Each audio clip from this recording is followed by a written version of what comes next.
प्रयागराज महाकुंभ में अनुमान ध्वस्त हो गए। भीड़ के सारे रिकॉर्ड टूट गए। आखिर क्यों? 45 दिन में 45 करोड़ भक्तों का नंबर कैसे अचानक उछल गया? आखिर कैसे आस्था की डुबकी का डिजिट अमेरिका की पॉपुलेशन से भी ज्यादा जा पहुंचा? हर दिन संगम में स्नान का आंकड़ा घटने की जगह आखिर कैसे बढ़ता चला गया? सनातनियों की भीड़ में आखिर वो लोग कौन थे जिन्होंने पूरा नंबर गेम ही बदल दिया? महाकुंभ का असली नंबर गेम बदला है हिंदुस्तान के गृहस्थ ने। ये वो गृहस्थ हैं जिसे महाकुंभ के महासमागम में जीवन का सबसे बड़ा मौका दिखा।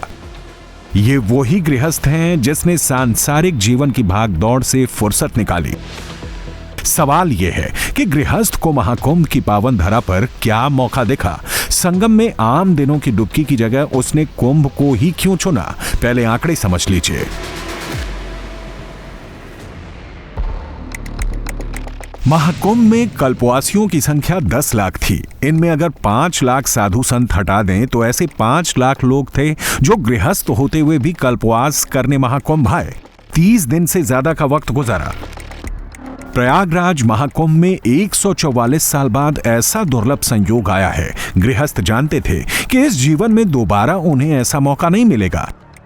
इन्हें संगम नगरी में सिर्फ आस्था की डुबकी लगाने का ही मौका नहीं मिला, बल्कि उन दिव्य साधु संतों के दर्शन करने का भी सौभाग्य मिला जो सिर्फ और सिर्फ कुंभ में ही नजर आते हैं।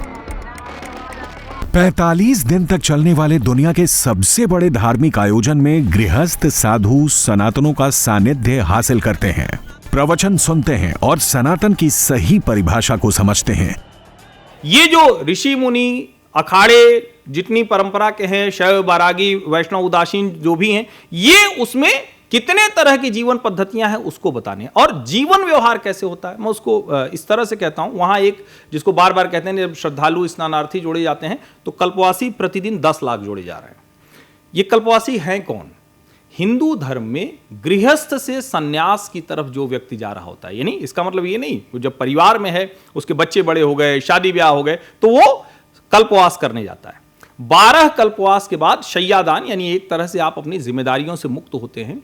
तो बहू को चाबी सास दे या न दे, 1 महीने के लिए तो देनी पड़ेगी ना, क्योंकि अब तो कुंभ जाना है। तो गाय, दरवाजा, द्वार जो होता है, खेत जो होता है, खलिहान जो होता है, चाबी जो है, सब कुछ, यानी एक तरह से सांसारिक मोह माया से मुक्त होना। फिर दूसरा, जब आप उस कुंभ में दिन भर हैं तो आपके पास 2 ही काम है। आप नहाए और प्रवचन सुनते हैं।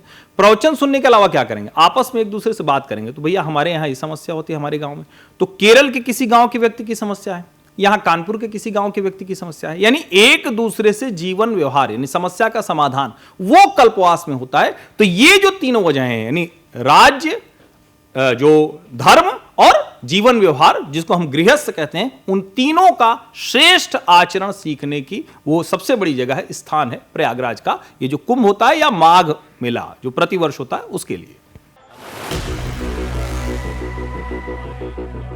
यह जरूरी नहीं है कि आध्यात्मिक ऊर्जा हासिल करने के लिए सन्यास का रास्ता ही चुना जाए। गृहस्थ जीवन में भी रहकर भगवान की प्राप्ति हो सकती है।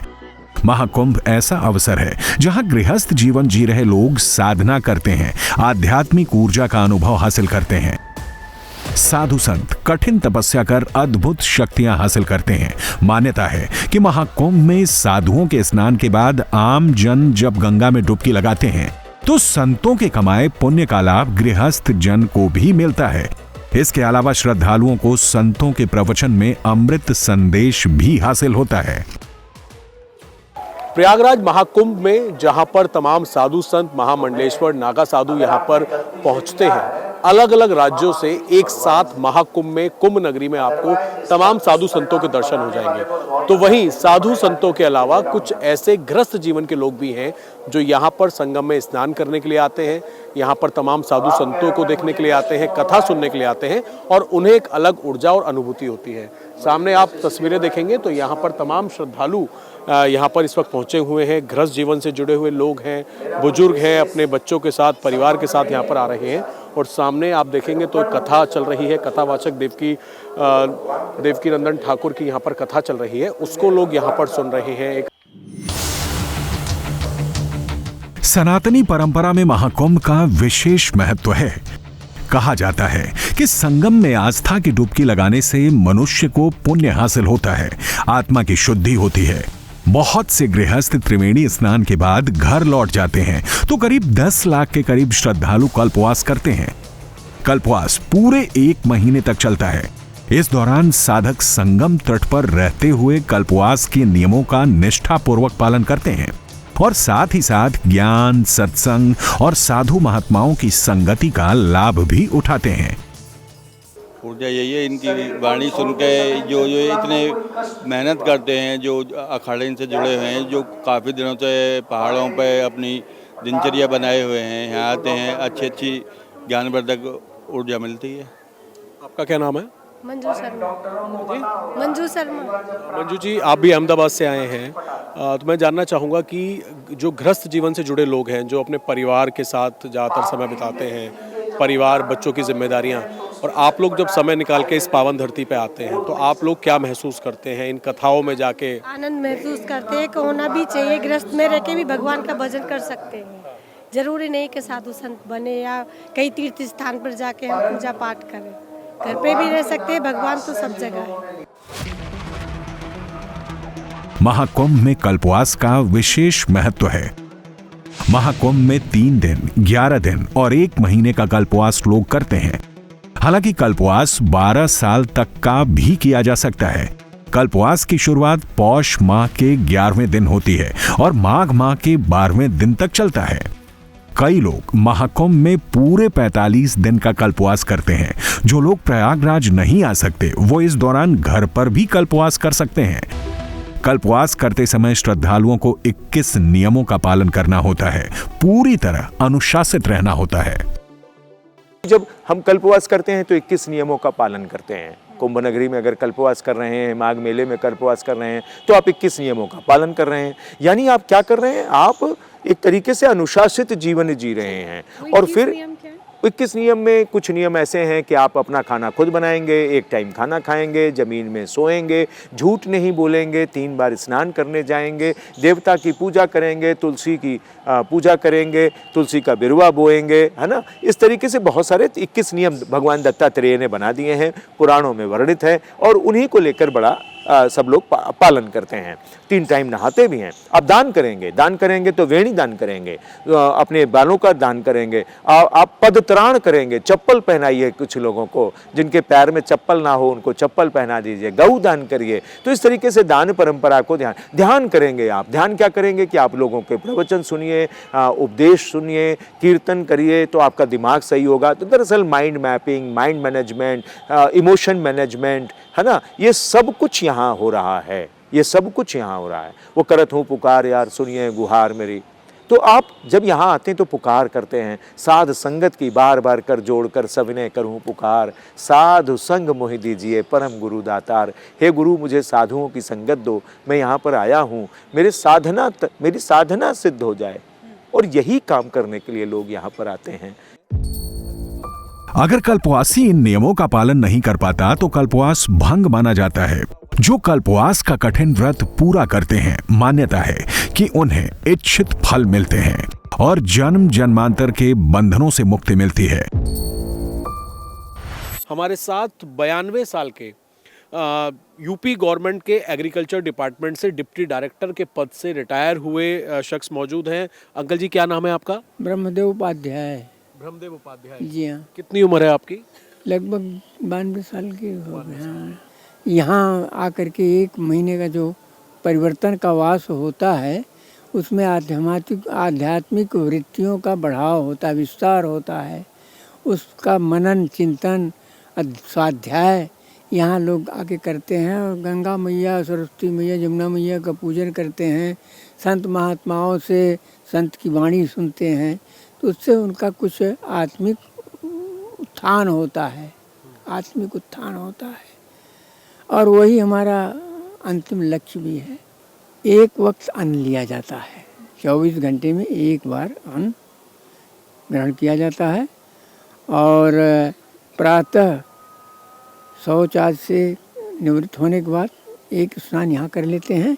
इसके बाद गंगा या संगम त्रिवेणी पर लोग स्नान करने जाते हैं, वहाँ से पूजा करके और कुछ दान दक्षिणा दे करके आके अपना स्वाध्याय करते हैं, जप करते हैं। संतों का जहाँ प्रवचन होता है लोग जाके सुनते हैं कि कुछ मिल जाए, हमारी मन को कुछ बोध हो प्राप्त हो जाए, ये करते हैं।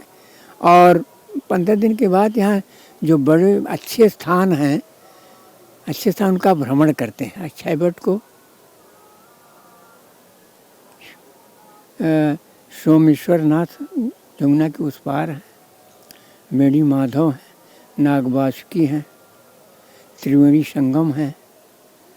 इसके बाद छतनाग कहते हैं जो पुरानी झूसी है, शेष नाग कहा जाता है, छतनाग। और प्रयागराज, ये विशिष्ट भाव रखा जाता है इनका। और तो ललिता देवी हैं, 11 रुद्र हैं, बहुत सारे तीर्थ हैं। महाकुंभ सनातन की परंपरा को भी जानने का बड़ा मौका है। वो जनरेशन जो सनातन संस्कृति से अनजान है, उन्हें सनातनी परंपरा को दर्शन कराने का सबसे बड़ा माध्यम महाकुंभ है। बड़ी तादाद में लोग अपने पूरे परिवार के साथ सनातन के समागम में पहुंच चुके हैं। देखिए, सबसे पहले तो मैं ये धन्यवाद योगी जी को देना चाहूँगा कि आजकल के जो जनरेशन है वो अपने क्रियाकलापों में इतनी व्यस्त है, इवन हम लोग भी उनको जो सनातनी माहौल देना चाहिए वो दे नहीं पा रहे हैं। हम लोग भी इस चीज़ से बहुत दूर हो गए हैं। आज मैं आया हूँ, मैं केवल बेटे बेटे को इसलिए लेके आया हूँ, इनको ये पता चले कि सनातन की शक्ति क्या होती है। आपके चैनल के माध्यम से एक बात और मैं कहना चाहूँगा कि जो हमारे जो ऋषि मुनि हैं वो ये तो सिखा गए हमको कि पीपल की पूजा करनी चाहिए, लेकिन वो ये नहीं बता के गए कि पीपल की पूजा क्यों करनी चाहिए। अगर उसके पीछे आप देखें वैज्ञानिक कारण, तो पीपल का जो पौधा है वो वर्ल्ड में सबसे ज़्यादा ऑक्सीजन देने वाला पौधा है। तो जो सनातन धर्म है वो कहीं ना कहीं बहुत ज़्यादा टेक्निकली है और नई पीढ़ी को इसके बारे में बताना चाहिए। आज जो ये संगम में जो स्नान के दौरान जो भी कोई वो है, इन बच्चों को इतनी स्पिरिचुअल एनर्जी मिली आज, वही कह रहे हैं कि पापा हमको तो पता ही नहीं था कि इतनी जो है वो ऐसी एनर्जी भी यहाँ मिलती है। तो हम सब लोग सनातनी हैं, हम लोगों का ये कर्तव्य है कि हम हमारी धर्म और संस्कृति से आगे आने वाली पीढ़ी को हम परिचित कराएं, क्योंकि निश्चित रूप से भारत को और इस सनातन धर्म को विश्व गुरु के पद पे ले जाने वाली है। बहुत अच्छा लगा है कि बच्चों को सिखाना था कि क्या चीज़ होती है। 3 नदियों का संगम है, तो इनको स्नान कराया, इनको पता चला कि अपना धर्म क्या है, वो सब दिखाना था इनको। मेरा नाम जयाक्षी है। एक्चुअली मेरी जॉब है डिलॉइट में। तो मतलब आई जस्ट वांट टू से कि अभी तक ना हमें पता नहीं था कि स्पिरिचुअलिटी में इतनी पावर होती है। जैसे सोशल मीडिया है, जो कुंभ है वो सोशल मीडिया पे इतना वायरल हुआ है कि हमें लगता है कि यार कुछ तो अच्छा है, और मे बी इसलिए से इतने लोग जुड़ पा रहे हैं। So I think that social media की जो पावर है वो यंगस्टर्स के लिए बहुत लाइक यंगस्टर्स के अंदर ना बहुत ज़्यादा ये एक स्पिरिचुअलिटी की भावना जगा रहा है बिकॉज ऑफ प्रयागराज की इतने क्यों लोग इसमें इन्वॉल्व हैं। तो कुछ तो ऐसी चीज़ होगी ना कि इतने बच्चे बूढ़े सब लोग इसमें इन्वॉल्व हो रहे हैं। So I think it's good. कैसा लगा यहाँ आके? क्या नाम है आपका? बहुत ही नया और बहुत ही अच्छा एक्सपीरियंस रहा ये। और मेरा मानना ये है कि जो लोग बाहरी दुनिया से देखते हैं और यहाँ खुद आके उसको एक्सपीरियंस करना, दोनों में बहुत अंतर है। महाकुंभ में सिर्फ आस्था सबसे बड़ा केंद्र नहीं है, बल्कि इसका वैज्ञानिक आधार भी है। वैज्ञानिकों का मत है कल्पवास से शरीर की रोग प्रतिरोधक क्षमता यानी इम्यूनिटी बढ़ती है, व्यक्ति की मेंटल और फिजिकल क्षमता में भी इजाफा होता है।